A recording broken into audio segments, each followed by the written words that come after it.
할렐루야. 오늘 우리가 함께 나눌 말씀의 제목은 여호와께서 다스리시는 가정. 여호와께서 다스리시는 가정입니다. 오늘 우리가 함께 읽었던 본문 시편 23편은 너무 유명해서 기독교 신앙을 가지지 않은 사람들도 대략적인 내용을 알고 또 믿지도 않는 사람들이 이 내용을 자기들 말에서 장난인지 진심인지 인용까지 하는 아주 유명한 그런 본문이 되겠습니다. 가정의 달, 특별히 어버이 주일을 맞아서 이 본문을 묵상하면서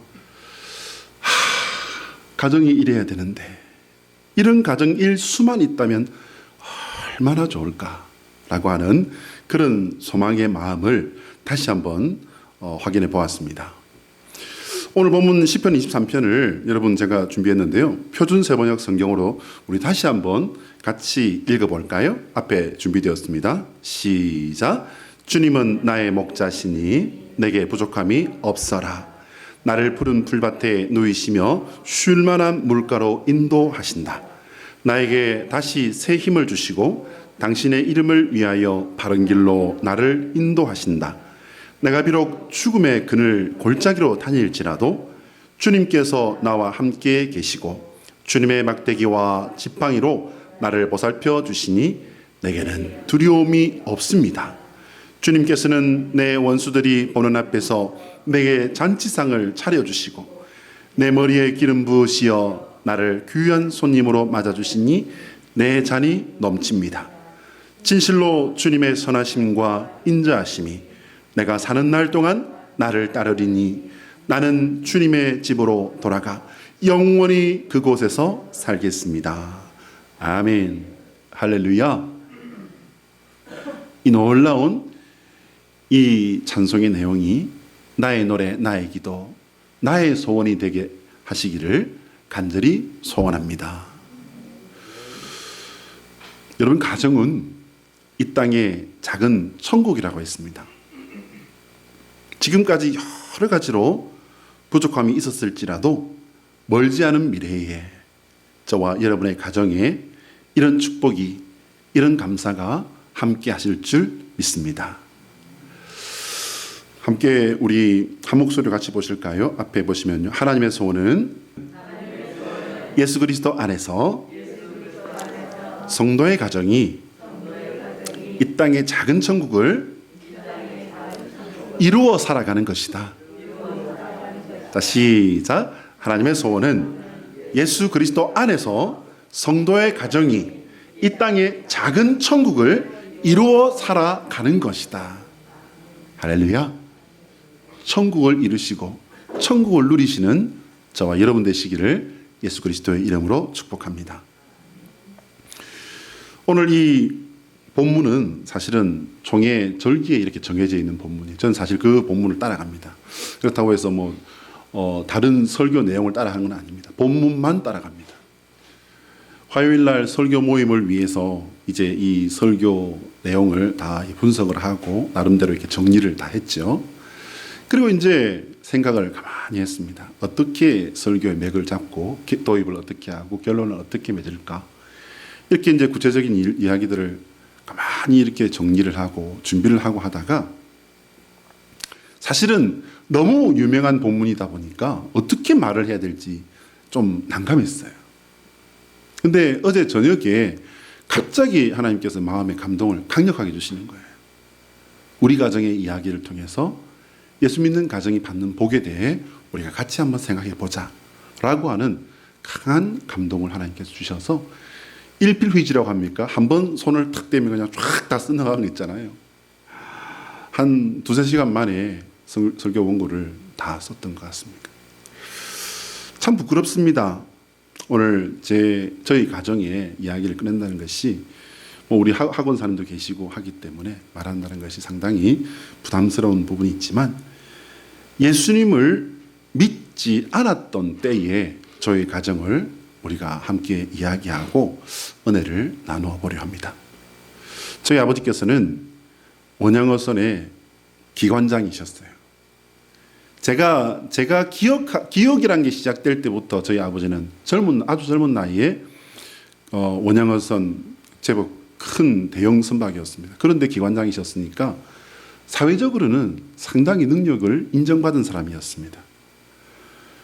그렇게 원양어선의 기관장으로 생활하시면서 1년에 한 번씩, 길 때는 거의 2년에 한 번씩 이렇게 집으로 돌아오셨습니다. 귀국해서도 집에는 거의 잘 계시질 않았어요.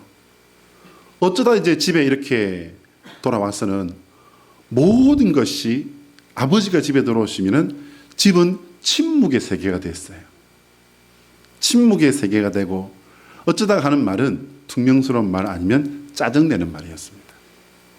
사실 저희 아버지는 집 때문에 딱 들어오시면서 혹은 또 현관문을 딱 열고 들어오시면서 깊은 한숨을 내쉬면서 들어오시는 것이 습관인지 진심인지는 모르겠지만 사실 그런 모습을 보일 때가 많았습니다. 어머니는 언제나 아버지 돌아오실 때까지 찌개를 몇 번을 데피고 연탄 불 위에 이렇게 연탄 부지깽이를 이렇게 올려놓고 그 위에 올려놓기도 하시고 골로에다가 이렇게 다시 데피기도 하시고 이러면서 계속 데폈습니다. 우리는 보리밥을 먹었지만 아버지에게는 언제나 하얀 쌀밥을 아버지 그릇에다가 이렇게 탁 담아서 뚜껑까지 이렇게 해서 그렇게 아랫목에 묻어두었다가 아버지 들어오시면은 그 밥에 상을 차려 주셨습니다. 어린 제 눈으로 보기에도 왕을 모셔도 그렇게는 못할 것 같더라고요. 그렇게 지극정성으로 왕처럼 섬겼지만은 저희 아버지는 언제나 집에 들어오면 깊은 한숨부터 시작을 했습니다. 그나마 집에 들어오기라도 하면 그건 다행이었어요. 집에 들어오는 날보다 외박하는 날이 사실 훨씬 많았습니다. 정말 저희 어머니께는 죄송한 말씀이지만 아버지가 안 들어오는 날이 사실 저희는 좀 편했습니다. 그렇지 않아도 외국 생활로 1년에 겨우 한 번 뵙는데 그나마 귀국해서도 집에 잘 들어오시질 않으니 아버지가 어쩌다가 집에 이렇게 들어오실라 치면 그런 날에는 저희 형, 저보다 이제 4년 위에 형이에요. 그리고 또 제 여동생 3년 밑에 사실은 이복 여동생입니다. 그리고 이렇게 저희 3남매는 죽은 듯이 저희 방에서 이야기를 하지 않고 꼭 이야기를 할 게 있으면 귓속말로 이야기를 하면서 그렇게 숨죽이며 그렇게 살았습니다. 어머니는 아버지의 이 외도, 이 바람길을 잡아보겠다고 제가 알기로는 안 해본 게 없어요.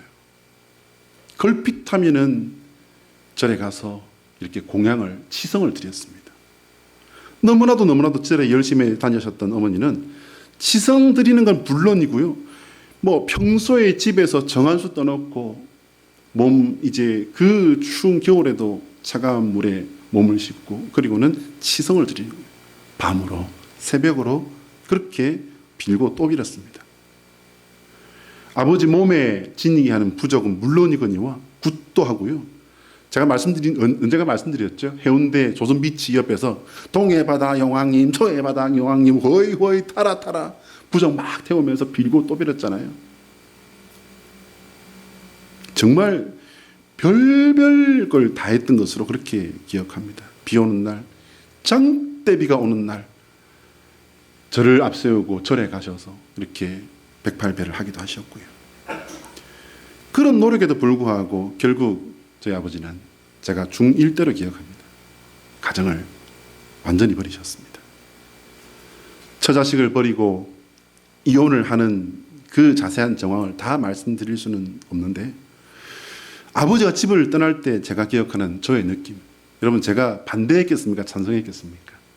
이미 그래도 조금 컸다고 아버지 어머니를 앞에 모시고 제가 절을 한 다음에 아버지 어머니 이혼하면 저 죽어버리겠습니다. 그렇게까지 이야기를 했는데 아버지는 집을 떠나시더라고요. 그때 제가 느낌은 아버지에게 우리 가정은 똥이로구나. 똥. 도대체 얼마나 싫었으면 가정과 처자식을 몸에 묻은 오물처럼 털고 가버릴 수가 있을까? 이렇게 털고 가버릴 수가 있을까? 그 생각이 상당히 오랜 시간 동안 제 마음에 가라앉아 있었던 것으로 그렇게 저는 기억을 합니다.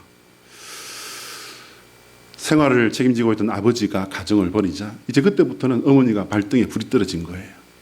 모아놓을 수 있는, 아버지가 그렇게 돈을 잘 벌고 했지만 모아놓을 수 있는 거 없습니다. 말씀드렸잖아요. 절에 가서 등 달고 굿하고 그 비싼 부적하고 하는데 무슨 돈이 비상금이 있고 생활비가 남아 있었겠습니까? 아버지가 가정을 버리고 모든 걸 다 가져가 버리자 어머니는 진짜 발등에 불이 떨어진 거예요. 닥치는 대로 일을 하시더라고요. 늦은 시간까지 일을 하고 새벽 일찍이 나가서는 밤을 새워 일을 하고 그렇게 살아가시더라고요. 근데 참 이상한 것은 그렇게 어머니께서 열심히 일을 하셨는데도 불구하고 저희는 가끔 굶었어요. 누룽지를 먹고요. 그리고 저희 어머니는 아예 저희들보다 더 굶고 난 먼저 먹었다. 니들 부엌에서 조금 먹었으니까 니들 먼저 먹어라. 이렇게 말씀하시면서 당신은 굶으셨죠. 그렇게 힘들게 살던 중에 제가 이제 중학교 2학년 때 그때부터 제가 교회를 다니게 되었습니다. 어머니께서 너무너무 열심히 절에 다니셨기 때문에 아마 그렇게 계속 절에 열심히 다니셨으면 절에서 없는 권사를 만들어가지고 절 권사님이 되지 않았을까 하는 생각이 들 정도로 이렇게 절에 열심히셨어요. 그러니까 당연히 저는 뭐 학교 다닐 때 우리 그 가정조사 이렇게 하잖아요. 이렇게 하면 제 종교에는 항상 불교라고 이렇게 적어냈습니다. 제 친구가 중학교 2학년 때 옆에 얼굴이 넙대대하니 통통하니 귀엽게 생긴 애가 앉았는데 얘가 기독교였던 거예요. 교회를 그렇게 열심히 다니는 아버지 어머니는 다 교회 집사님이셨고요. 뭐 그냥 집안이 전체가 다 교회 다니는 그런 애였는데 앉아가지고서 시간 있을 때마다 야 우리 교회에 진짜 이쁜 여학생이 있다. 걔가 얼마나 이쁜지 경쟁률이 12대 1이야. 12대 1. 야 네가 가면 13대 1이다. 그러는 거예요. 제가 13대 1에 왜 끼어야 됩니까? 왜? 지는 그게 끼어 있더만요. 제가 가봤더만. 귀찮게 했어요. 아주 귀찮게. 그나마 그 아이가 제 짝꿍이었어요. 그러니 뭐 이건 뭐 어떻게 빼도 박도 못 하잖아요. 그러던 어느 날인가 뭐 학생 중등부 총동원 전도 축제 주일이라나 뭐라나 뭐 하여튼 뭐 축제 뭐라고 하면서 가재 잔치한대. 맛있는 거 많이 준대. 선물도 준대. 안 간다고. 가자. 한 번만 가주라. 내를 봐서 가주라. 그래서 제가 어떻게 빠져나갔냐면요. 그래 알았다. 그러면 우리 어머니한테 여쭤보고 어머니 허락하시면 갈게. 진짜지? 알았다. 그래 알았다. 그리고 빠져나갔어요. 왜 제가 그렇게 말했을까요? 될 리가 없으니까.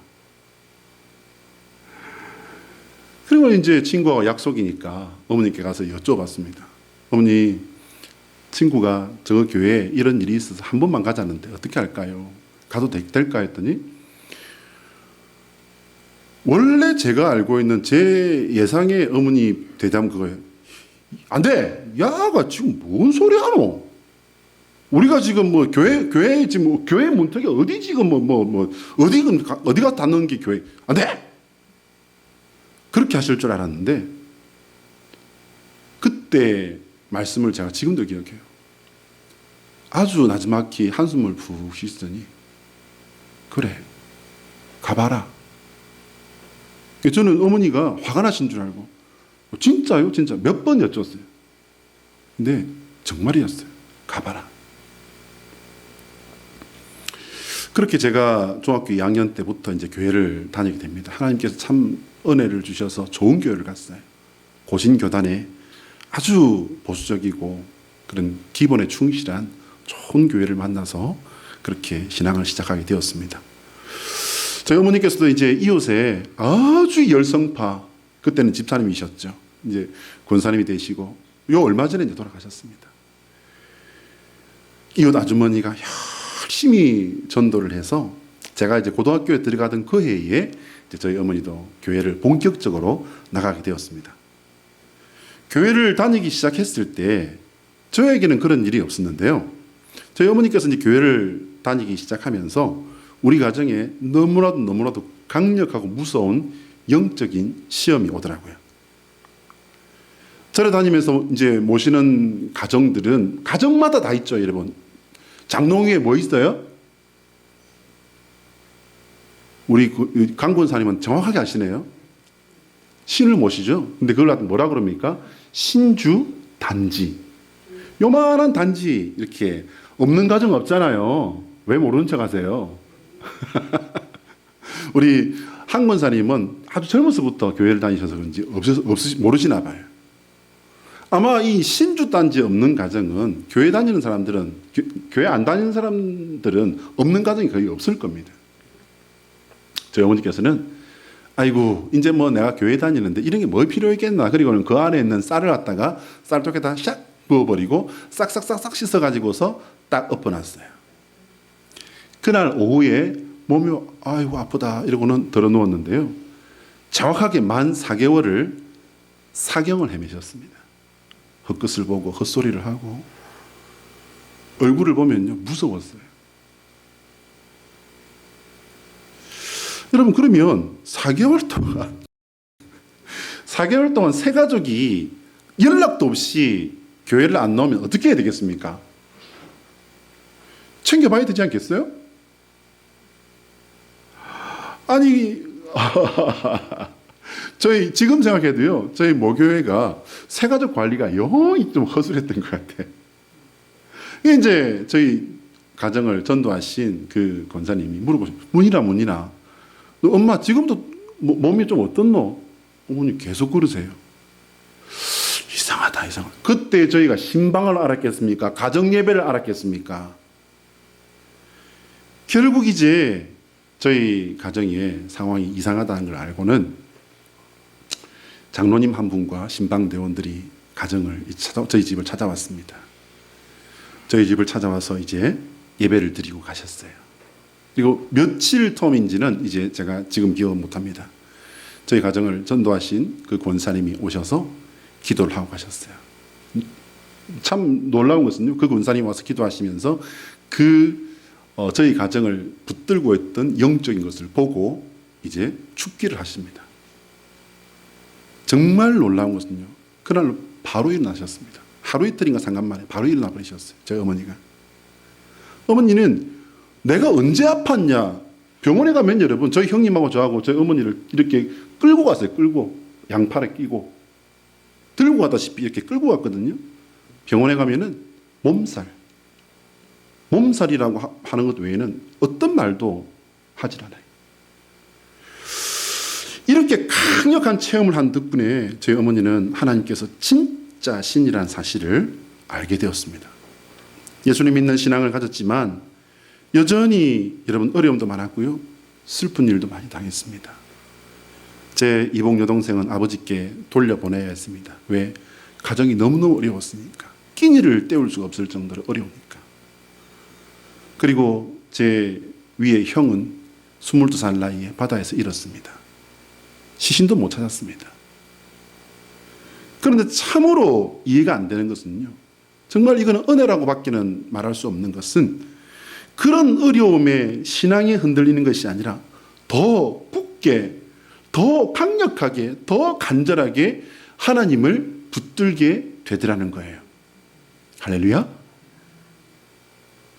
저는 20살 되던 해에 하나님의 음성을 체험했습니다.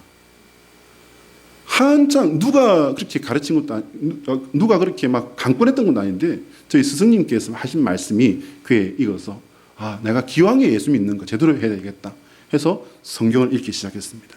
성경을 읽다 보니까 한참 그때 이제 바람에 불던 게 큐티가 이제 유행을 한국 교회에 강력하게 영향을 끼치던 때였어요. 큐티를 하면서 많은 은혜를 받고 있을 때였는데요. 어느 날 하나님의 음성을 이제 들었습니다. 하나님께서 들려주신 첫 번째 말씀이 있어요. 여러분 궁금하지 않으십니까? 하나님께서 제게 첫 번째 하신 말씀에서 뭐라고 하셨냐면요. 지금도 기억해요. 그 화장실도 없고 아무것도 없어요, 여러분. 방 하나 덜렁 있고 부엌에 이제 신발 신고 나가면 밖이에요. 그런 집에 살면서 그 휑한 방에 혼자 앉아서 큐티를 하고 있는데 바람인지 숨소리인지 그러나 말이라는 것은 확실하게 알아들을 수 있는 말씀으로 사랑하는 아들아, 사랑하는 아들아,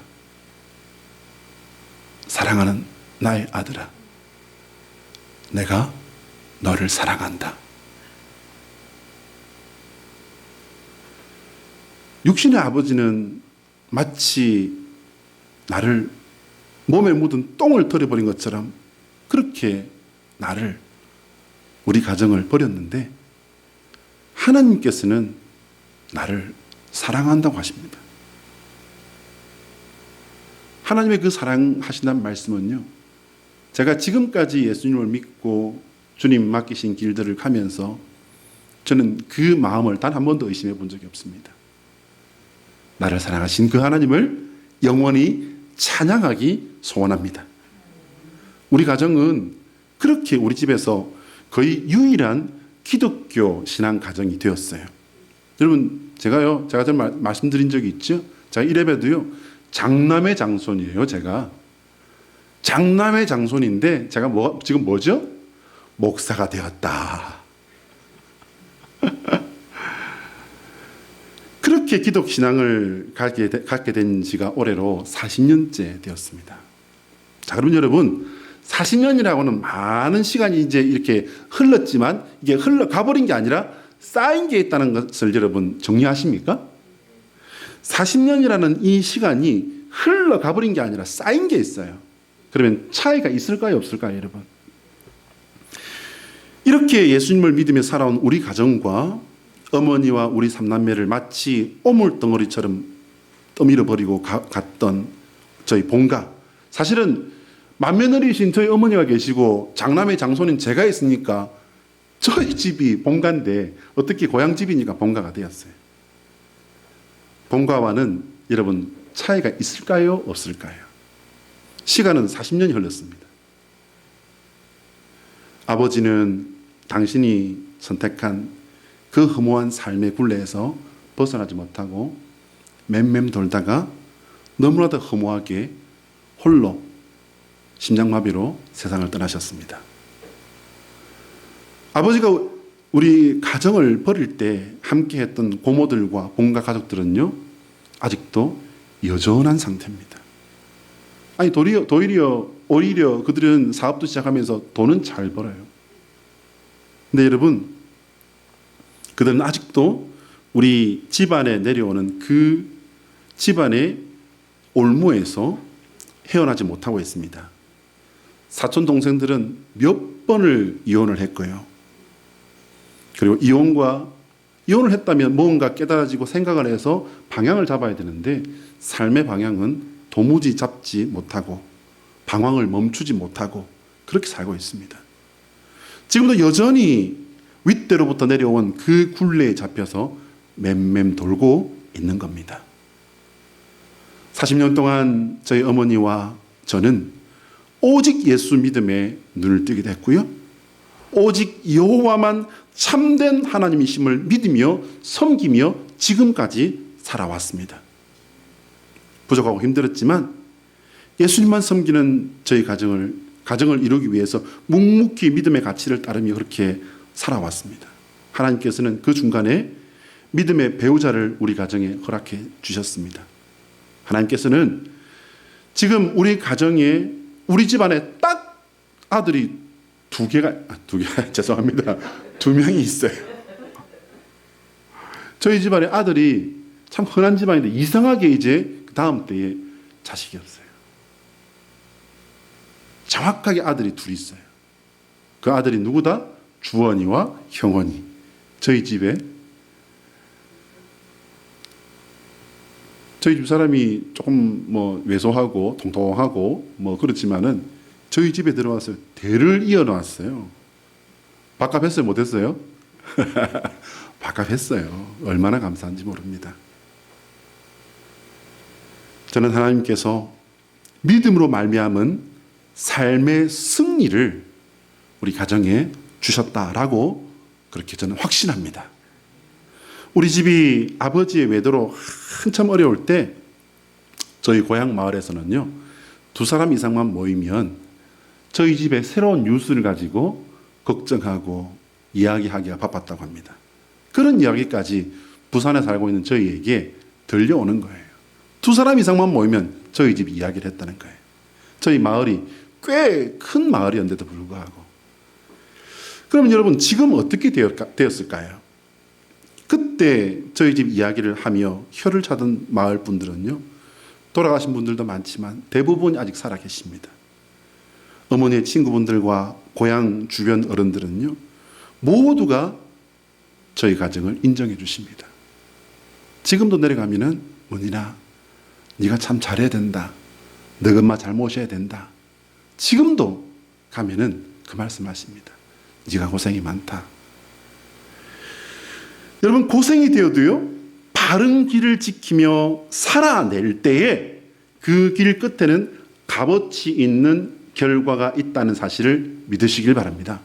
여러분, 사실 이것은 안 믿는 사람들 그렇게 생각해요. 고진감래라고 했지 않습니까? 우리가 고생하면서라도 바른 가치를 지키며 바른 길을 지켜낼 때 그 끝에 오는 결과는 분명히 좋은 결과가 있다. 믿지 않는 사람들도 그거 믿습니다. 특별히 예수 그리스도를 통해서 여호와 하나님만을 섬기며 사는 성도에게는 더욱더 그러하다는 사실을 믿으시기를 주의 이름으로 축복합니다. 한번 따라할까요? 예수 그리스도의 십자가는 성도로 하여금 승리의 영광에 이르게 하는 하나님의 약속이다. 시작. 예수 그리스도의 십자가는 성도로 하여금 승리의 영광에 이르게 하는 하나님의 약속이다. 할렐루야. 주님의 이 약속 받으시고 주님 약속하신 그 영광에 이르시는 저와 여러분 되시기를 축복합니다. 예수 그리스도를 믿되 제대로 믿고 제대로 섬기는 성도 되어야 할 줄로 믿습니다.